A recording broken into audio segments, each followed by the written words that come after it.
اب اس آیت کی طرف آتے ہیں جس کے بارے میں حضرت صاحب نے یہ دعویٰ کیا ہے کہ اس آیت کے اندر علم غیب کی تعریف بیان ہوئی ہے، وہ ہے سورۃ الانعام کی آیت نمبر 59۔ اللہ تبارک و تعالیٰ نے ارشاد فرمایا وَعِندَهُ مَفَاتِحُ الْغَيْبِ لَا يَعْلَمُوهَا إِلَّا هُوَ، اور اسی کے پاس از خود غیب کی چابیاں ہیں، وَيَعْلَمُ مَا فِي الْبَرِّ وَالْبَحْرِ، اور وہ جانتا ہے جو کچھ خشکی کے اندر ہے اور جو کچھ تری کے اندر ہے۔ اب اس آیت کے مفہوم کو اور سیاق کلام کو دیکھا جائے تو اس سے یہ بات پتہ چلتی ہے کہ اس آیت کے اندر علم غیب کی ڈیفینیشن بیان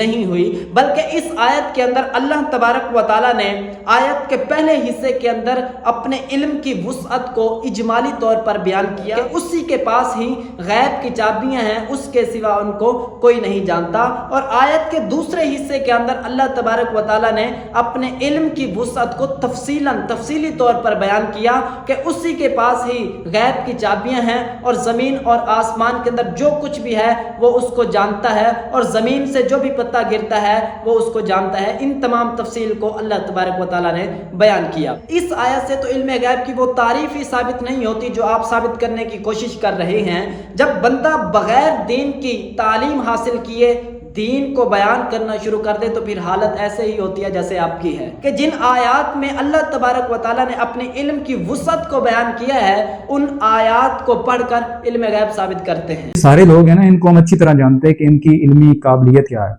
اب آپ اپنی علمی قابلیت پر غور و فکر کریں کہ آپ کے اندر علمی قابلیت کتنی ہے۔ آپ کے اندر تو اتنی قابلیت ہے کہ علم غیب کی ڈیفینیشن ثابت کرنے کے لیے آپ وہ آیات پڑھ رہے ہیں جس آیت کے اندر اللہ تبارک و تعالیٰ نے اپنے علم کی وسعت کو بیان کیا ہے۔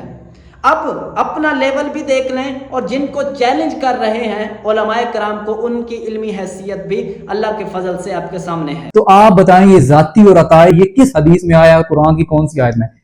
پھر کہتا ہے آپ ذاتی، عطائی، حقیقی اور مجازی کا ثبوت قرآن پاک سے پیش کریں۔ تو یہاں پر یہ بات یاد رکھیں، اگر حقیقی، مجازی، ذاتی اور عطائی کا فرق نہ کیا جائے تو قرآن پاک کے اندر متعدد آیات ایسی ہیں جن کے اندر بظاہر تضاد اور تعارض لازم آتا ہے، تو ان کو جسٹیفائی کرنے کے لیے ذاتی، عطائی، حقیقی اور مجازی کا فرق کرنا ضروری ہے۔ مثال کے طور پر اللہ تبارک و تعالیٰ نے سورۃ الشورى کی آیت نمبر 49 کے اندر ارشاد فرمایا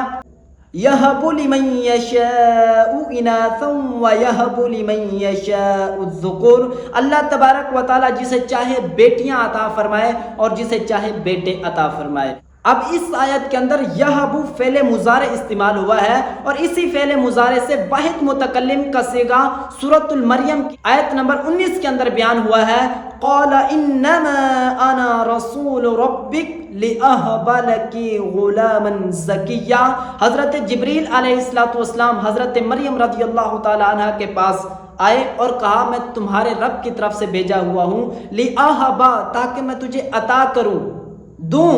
غلاما زکیہ ستھرا بیٹا عطا کروں۔ اب یہاں پر بیٹا دینے کی نسبت حضرت جبریل علیہ السلام کی طرف ہو رہی ہے، جبکہ پچھلی آیت کے اندر تھا کہ اللہ تبارک و تعالیٰ ہی بیٹے اور بیٹیاں عطا فرماتا ہے۔ تو اب یہاں پر دونوں آیات کے درمیان بظاہر تعارض اور تضاد آ رہا ہے، تو ان کو کیسے جسٹیفائی کریں گے؟ تو یقیناً ان کو جسٹیفائی کرنے کے لیے یہ کہا جائے گا کہ حقیقی طور پر اللہ تبارک و تعالیٰ بیٹے اور بیٹیاں عطا فرمانے والا ہے، اور حضرت جبریل علیہ السلام یہ اللہ کی طرف سے عطائی طور پر یہ بیٹے عطا فرمانے والے ہیں، یہ مجازی طور پر بیٹے عطا فرمانے والے ہیں۔ تو اب یہاں پر اگر ذاتی اور عطائی کا فرق نہ کریں تو آیات کو جسٹیفائی کیسے کریں گے؟ اسی طرح قرآن مجید کی سورۃ النساء کی آیت نمبر 139 کے اندر ارشاد ہوتا ہے فَإِنَّ الْعِزَّةَ لِلَّهِ جَمِيعًا، پس بے شک تمام عزتیں اللہ تبارک و تعالیٰ کے لیے ہیں۔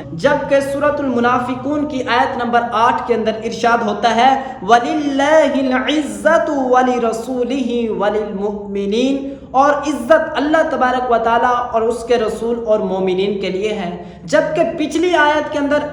آیا ہے کہ عزت اللہ تبارک و تعالیٰ کے لیے ہے، اور اس آیت کے اندر آ رہا ہے کہ عزت اللہ تبارک و تعالیٰ کے لیے، اس کے رسول کے لیے اور مومنین کے لیے ہے۔ تو اب یہاں پر ضروری طور پر آپ کو کہنا پڑے گا کہ اللہ تبارک و تعالیٰ کے لیے جو عزت کا ثبوت ہے وہ ذاتی طور پر ہے اور حقیقی طور پر ہے، جبکہ رسول اور مومنین کے لیے جو عزت کا ثبوت ہے وہ عطائی طور پر ہے اور مجازی طور پر ہے۔ اسی طرح متعدد آیات کتاب اللہ کے اندر موجود ہیں کہ اگر ذاتی، عطائی، حقیقی اور مجازی کا فرق نہ کریں تو ان آیات کو جسٹیفائی نہیں کیا جا سکتا۔ اب آخر کے اندر ذاتی اور عطائی کا ثبوت مانگنے والوں سے گزارش یہ ہے کہ آیات کے اندر جو تعارض آ رہا ہے ذاتی اور عطائی کے علاوہ ان کو دور کر کے بتائیں کہ ذاتی اور عطائی کو نہ مانا جائے تو آیات کے اندر تضاد اور تعارض نہیں آتا۔ اب اس کا جواب بھی آپ دیں گے کہ اگر ذاتی اور عطائی کا فرق نہ کیا جائے